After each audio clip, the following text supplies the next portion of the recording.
Hello my friends, my name is Ashkan, and in today's tutorial, I'm going to talk about different types of bends that are used in pipelines. You may wonder how the pipeline directions are changed during the construction. This is done by using bends that have two different categories, hot and cold bends. I will explain the difference between them later in this video, but let's first get familiar with the concept of the bends. The bending process is performed based on ASME B16.49. By reading the content table of this standard, you will see it's talking about various features including pressure rating, size, marking, material, heat treatment, test requirements, dimensional requirements, and all other concerns that a purchaser or manufacturer might have during making a bend and using it in a process. Naturally, we can't cover all of them in this video, so find the standard and read the important parts of these 26 pages standard. A pipeline bend is a component like this. Its angle can start from 2 or 3 degrees up to 90 degrees most of the time, depending on the size of your pipe and its material. The central axis of the bend is called neutral axis, and when you define a radius of your pipe, your reference point is this curved line. The internal radius of a bend is called intrudus, and its external radius is called extrudus. The straight sections at the both ends of a bend is called tangent lengths. The border between the bent section and the straight section is called transition point, and if you draw a straight line between two transition points, this line is called the chord.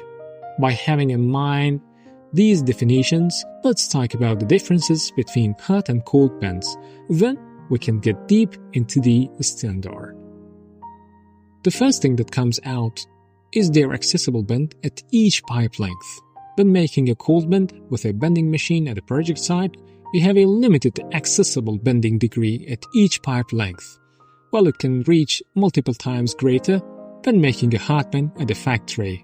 In hot bend manufacturing, the pipe flexibility is increased by heating up the pipe by the induction method.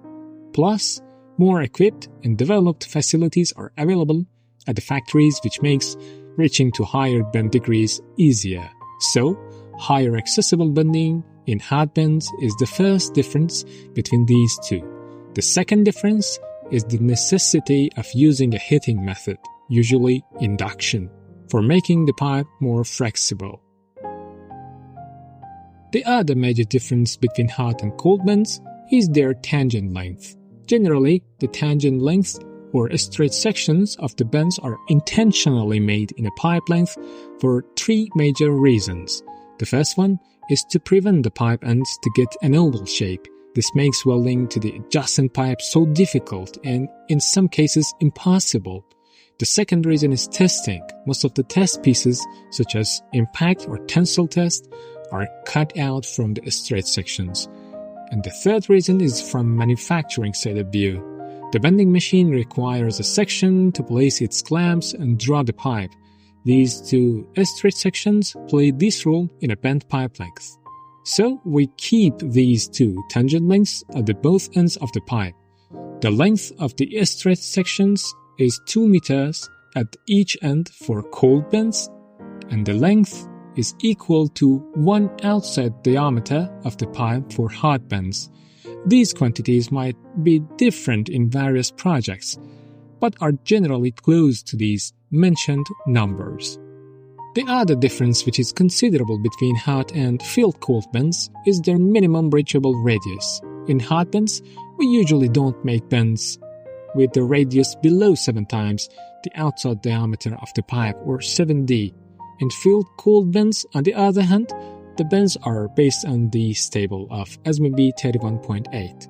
As you understood, a smaller radius of a bend is equal to sharper direction changes. So, when we say 7D is the minimum reachable bend radius in a hot bend, it means the pipe direction change of a hot bend is happened in a smaller length of pipe than a field cold bend. Let's go to the Autocad screen and see the drawing related to the cold and hot bends. As you can see, the upper picture is a 30 inches hot bend and the below one is a 30 inches field cold bend. The application of both of them is changing UG to AG, but with a big difference. The blue sections are the arc of the bend, the green parts are the tangent lengths, and the yellow sections are the straight pipes between the two sag and over bends, which is usually called nipples.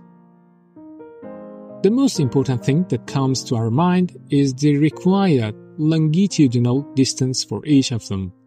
When using hot bends with 70 radius and 45 degrees angle, the AG to UG transition is happening in just 13 meters. On the other hand, when using field cold bends, as we have a limited reachable angle in each pipe length, the AG to UG transition is happened in 36 meters, which is almost 3 times greater than the first case.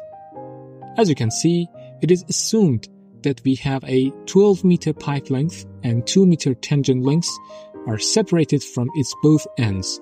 Then the bending is applied on the left 8 meters.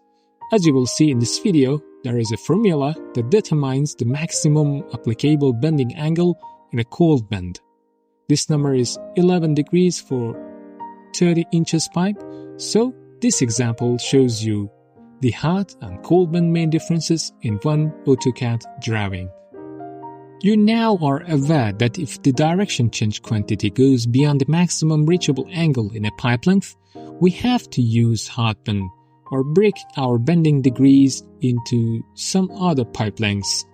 When having enough available space, no concern exists. But when the pipeline needs to turn in a limited space, we have to manufacture a hot bend with the required bending angle to solve the problem. You might have a big question in your mind now, and it is probably about the highest available bend angles. We usually use this formula for finding the maximum reachable bending angle in a single pipe length. Subtract the tangent length from your whole pipe length, which is assumed to be 12 meters in most of the cases. As you know, the tangent length is 2 meters for field cold bends and an OD in hot bends. Then divide the remaining length by the OD of your pipe. If it is a cold bend, it will be your final accessible bend degree, and if it is a hot bend, multiply it by 1.5. Have it in your mind, not use bending angles higher than 45 degrees and using pipe sizes larger than 10 to 12 inches. Another important note is that when you are designing a hot bend for your system, first determine the radius by 70, then draw a circle by 70 radius and cut a 45 degree or any other angle which you are looking for from this circle. Finally, the arc length, which depends on these two items, will show itself. It has a completely different story when designing a cold bend for a system.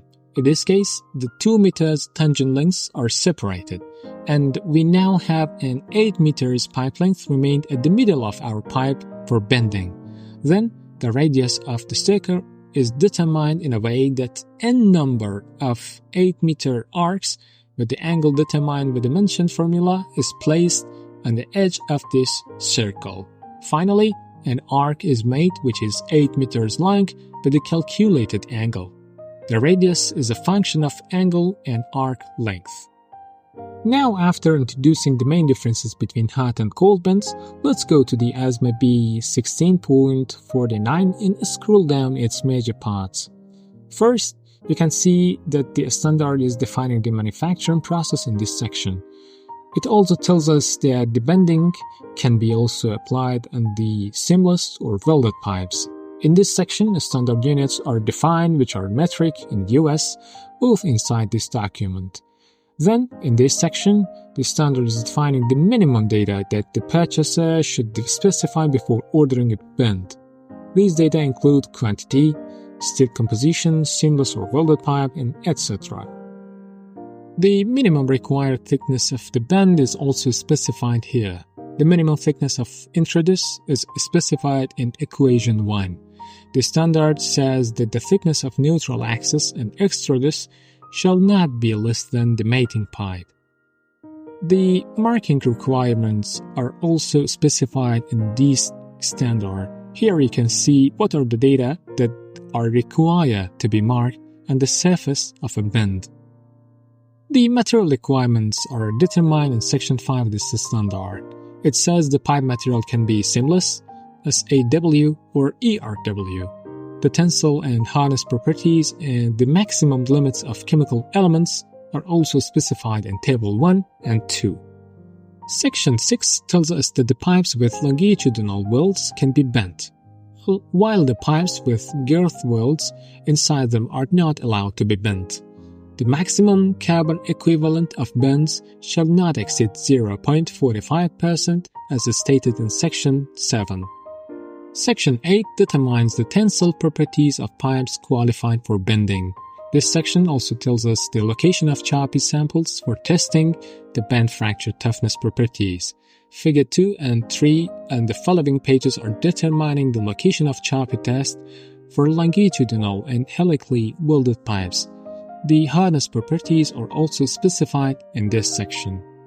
Section 9 tells us that each bent pipe shall be heat-treated by one or more of the highlighted methods. It can be a stress relief, temper, normalizing, or quench in temper. If you see any of following marks on your bend, you can find the method of heat treating that is used for this bend manufacturing. Section 10 talks about the qualification bend, which is a sample bending process that is made and then fully tested to assure that the process and material are well designed. Some variables are called essential variables and are specified in Table 3. These items are those which are not allowed or allowed for a specified level of changes between qualification bend and production bends. Section 11, which is one of the main parts of this standard, defines the tests that shall be performed on the qualification bend and the production bend. However, the main tests are fracture toughness, hardness, and tensile, which their location depends on the type of the bend, qualification, or production. Dimensional control, including the ovality, outside diameter, and wall thickness changes, and all dimensional tolerances are determined in Section 12. Sections 13 and 14 are talking about the inspection and certification, which shall be controlled by the third-party inspector during the manufacturing process. You can also see some supplementary requirements as SR in Section 15, which can be added to the order by the purchaser's discretion during the purchase. I hope this tutorial was helpful for you. Please like, comment, and subscribe the channel and introduce us to your friends. Thank you everyone. Bye-bye.